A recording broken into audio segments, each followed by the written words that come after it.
कहानी शुरू होती है ऑफिस के उस पल से जहां अहाना अपनी सांस रोके खड़ी होती है। सर गांगुली अपनी कुर्सी पर बैठकर मेल खोल रहे होते हैं। उनकी आंखें स्क्रीन पर रुक जाती हैं। गहरी आवाज में गांगुली सर कहते हैं, अहाना जी, मूर्ति मेकिंग फैमिली प्रोजेक्ट अप्रूव्ड। एक पल के लिए अहाना को यकीन नहीं होता, फिर उसकी आंखों में चमक आ जाती है। थैंक यू सर, वह बस इतना ही कह पाती है। गांगुली सर गंभीर होते हुए कहते हैं, कल दुर्गा देवी जी और बाकी फैमिली को ऑफिस लाइए। उनकी खुद की बनाई हुई मूर्तियां यहीं प्रेजेंट होंगी। फंड का अमाउंट उनके काम को देखकर डिसाइड होगा। अहाना का दिल जोर से धड़कने लगता है। यह सिर्फ प्रोजेक्ट अप्रूवल नहीं था, ये एक इम्तिहान था। बड़े घर में जैसे ही अहाना घर के अंदर आती है, सब उसके चेहरे को देखकर ही समझ जाते हैं कुछ बड़ा हुआ है। अहाना खुशी से बोल पड़ती है, गुड न्यूज, बॉस ने मूर्तियों वाला प्रोजेक्ट अप्रूव कर दिया है। दुर्गा देवी के हाथ से चाय का कप गिरते गिरते बचता है। सच? तीनों बहुएं, दीदी भाई सब एक दूसरे का मुंह देखते रह जाते हैं। अहाना आगे बोलती है, कल आप सबको ऑफिस आना होगा। अपनी बनाई हुई मूर्तियां खुद रिप्रेजेंट करनी होंगी। फंड का डिसीजन कल होगा। दुर्गा देवी की आंखें भर आती हैं। बेटा, कहीं मेरी वजह से तुझे नुकसान तो नहीं होगा? अहाना उनका हाथ पकड़ लेती है।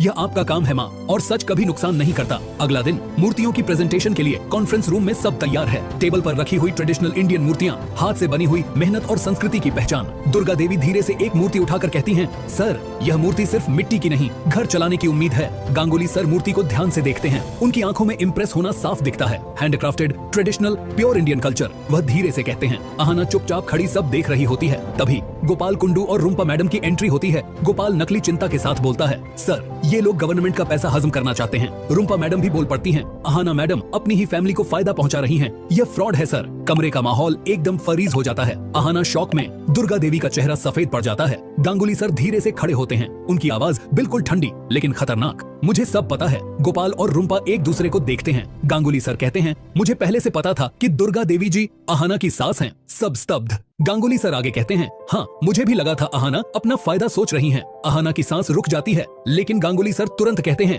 पर जब मैंने इन मूर्तियों को देखा तो समझ आ गया, यह सिर्फ फैमिली का नहीं, देश का प्रोजेक्ट है। दुर्गा देवी की आंखों से आंसू बह निकलते हैं। गांगुली सर गुस्से में गोपाल और रुम्पा की तरफ मुड़ते हैं। तुम लोग कटमनी के चक्कर में हर अच्छे काम को गंदा समझते हो। अभी इसी वक्त दुर्गा देवी जी और अहाना मैडम से माफी मांगो। गोपाल और रुम्पा का रंग उड़ जाता है। गांगुली सर चेतावनी देते हैं, या तो माफी या फिर सीधा जॉब से बाहर। गोपाल और रुम्पा तुरंत झुक जाते हैं। Sorry madam, sorry Durga Devi जी। पूरा ऑफिस शॉक्ड। अहाना की आंखों में आंसू हैं, लेकिन चेहरे पर गर्व। गांगुली सर अंतिम फैसला सुनाते हैं, प्रोजेक्ट को फुल सपोर्ट मिलेगा, फंड भी और इज्जत भी। दुर्गा देवी अहाना का हाथ पकड़ लेती हैं। बेटा, आज समझ आया, सच बोलने का बोझ भारी होता है, लेकिन उसका इनाम भी बड़ा होता है। दूर से गोपाल कुंडू सिर झुकाए खड़ा होता है, और अहाना सिर्फ एक ऑफिसर नहीं, अब एक मिसाल बन चुकी होती है। पर दोस्तों, क्या अहाना और दुर्गा देवी की यह जीत सिर्फ यहीं तक रहेगी, या गोपाल कुंडू पोल्टू के साथ मिलकर अब इनके प्रोजेक्ट के खिलाफ और भी गंदी चाल चलेगा? और क्या अहाना का सच पूरे सिस्टम को हिला देगा? अगला एपिसोड और भी धमाकेदार होगा। देखने के लिए वीडियो को लाइक करें।